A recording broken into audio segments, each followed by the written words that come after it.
Ohana means family, but does it mean good food?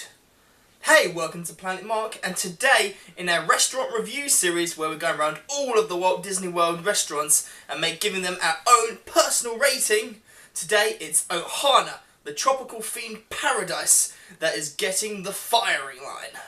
So grab your Lilo and Stitch teddies and let's go!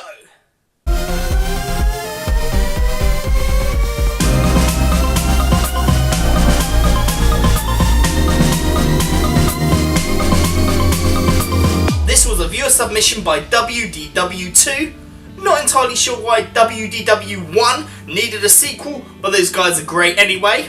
But remember to subscribe to Planet Mark. Stitch already has, and he would love for you to as well. And also hit that bell notification so you get told of the next great upload.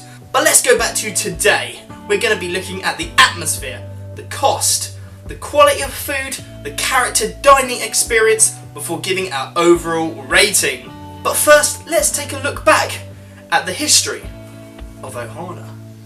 Since the Polynesian resort first opened back on October the 1st, 1971, this location was always a restaurant.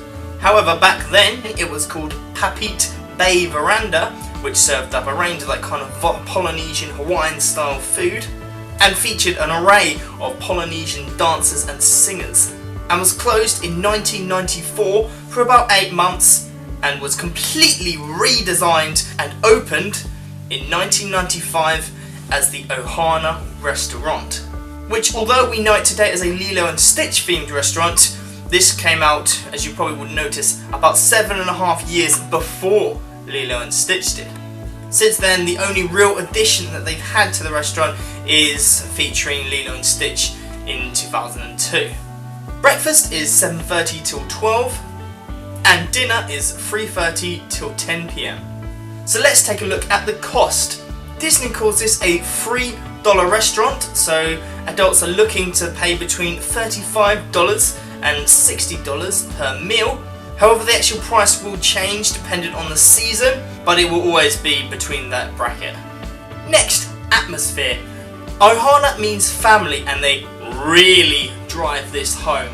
From the waiters referring to themselves as your cousin, to the in-house live entertainment getting everybody involved and singing along and just really having a good time.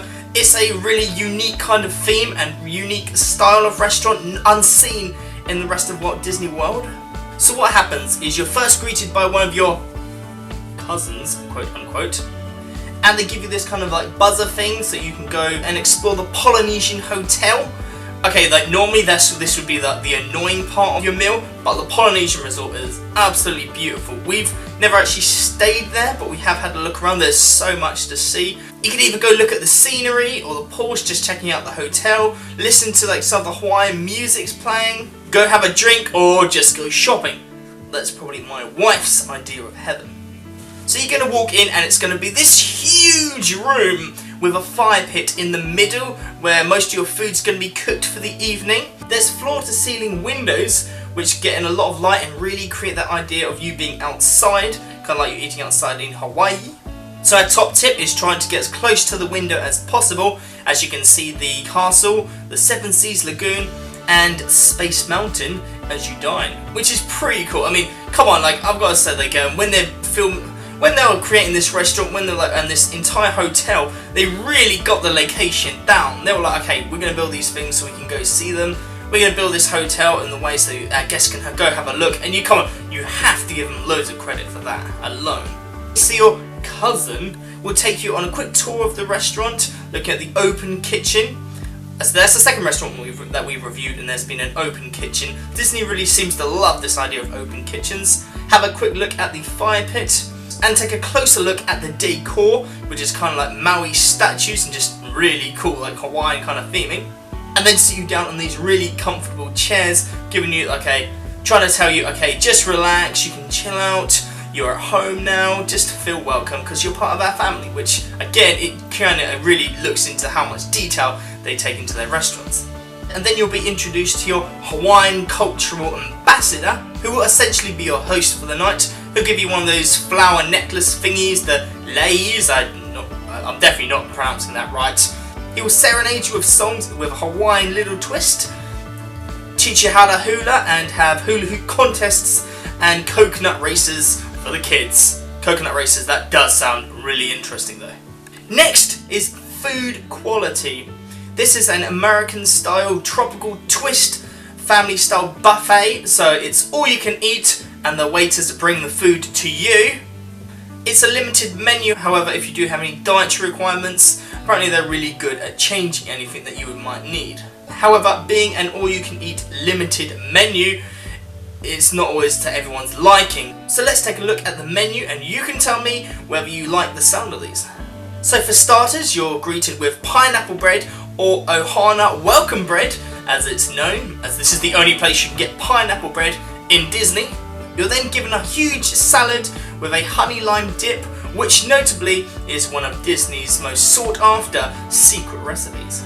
Next you're given noodles with vegetables and a teriyaki sauce. Then stir-fried vegetables and broccoli and pork dumplings. And then one of the best chicken wings that you can get at Disney, the coriander chicken wings. If you're into chicken wings, you need to try these. They are so good. And remember, it's all you can eat, so ask for more. And now, the main event. The meat. My favourite bit of any meal. You're given turkey, barbecue ribs, peel and eat shrimp, and a steak. All served on skewers and brought to your table by your cousin. So eat as much as you want because you're not getting out of that seat. But you get these awesome dipping sauces as well. Peanut butter, spicy mustard and sweet and sour. Now this is a menu, so it is always subject to change. So don't kill me if it's slightly different when you go. But let's take a look at the dessert. So the dessert is an Ohana bread pudding with a banana foster sauce. It kind of like you put the sauce on the bread pudding and it kind of melts. It just looks so awesome. I'm not really into bread pudding, but this just looks beautiful. There is a slight variation because that was the dinner menu. Let's take a quick look at the breakfast menu. That includes scrambled eggs, caramelized onions, Mickey waffles. It's just regular breakfast stuff that you can expect. So now let's take a look at the character dining experience. Okay, the bad part about this is that it's breakfast character dining only. So if you want to meet Lilo and Stitch, you're going to have to go for breakfast. However, you don't just meet Lilo and Stitch, you also meet Mickey and pals in their Hawaiian getup. So this is the only place that you, again, can see them in their Hawaiian getup. One of the criticisms that we've had of some of the other restaurants we've been reviewing in this series is that the characters are all very generic, very easy to find. Lilo and Stitch, however, is so pretty much impossible to find. We've never gotten their autograph. That's how difficult they are, and we've been so many times. So it's very sought after to get their autographs, but this is the time when you can. So if you're on the hunt for every single autograph from Disney, then make sure you get Lilo and Stitch's right here. And as an added bonus, Lilo and Stitch get all the kids over and they do like a parade around the restaurant, which just is so cute.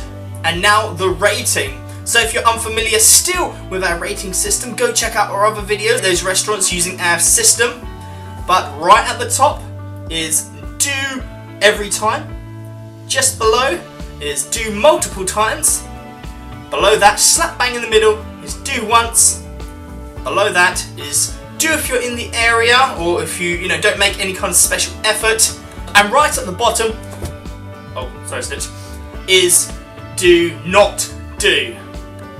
So we're going to put this slightly higher than average at do multiple times. Okay, because we can't decide whether we want to do the breakfast with Lilo and Stitch or whether we want to do the really fun activities like the really cool music and getting everyone up and dancing, that kind of stuff in the evening. The food just seems so much better in the evening, but you can't forget the character dining experience, which is just, why can't they just do it? Character dining is both. But no, that's how they're getting me to go back twice. That's how they're getting us to do it multiple times, is with that. So what would you want? Tell us in the comment section below whether you would prefer, or if you have done it before, whether you go in the evening or in the character dining breakfast. But again, this was a viewer submission by WDW2. If you want to shout out, tell us which restaurant we should review next. Remember to subscribe to Planet Mark and hit that bell bell notification to be told of the next great upload. Remember to share this around and like it. Follow us on Twitter at PlanetMarkVlog or Facebook.com/PlanetMarkVlog or our foodie Instagram at Laura Goodbrand. Now I think that Stitch wants to say a quick goodbye. Bye.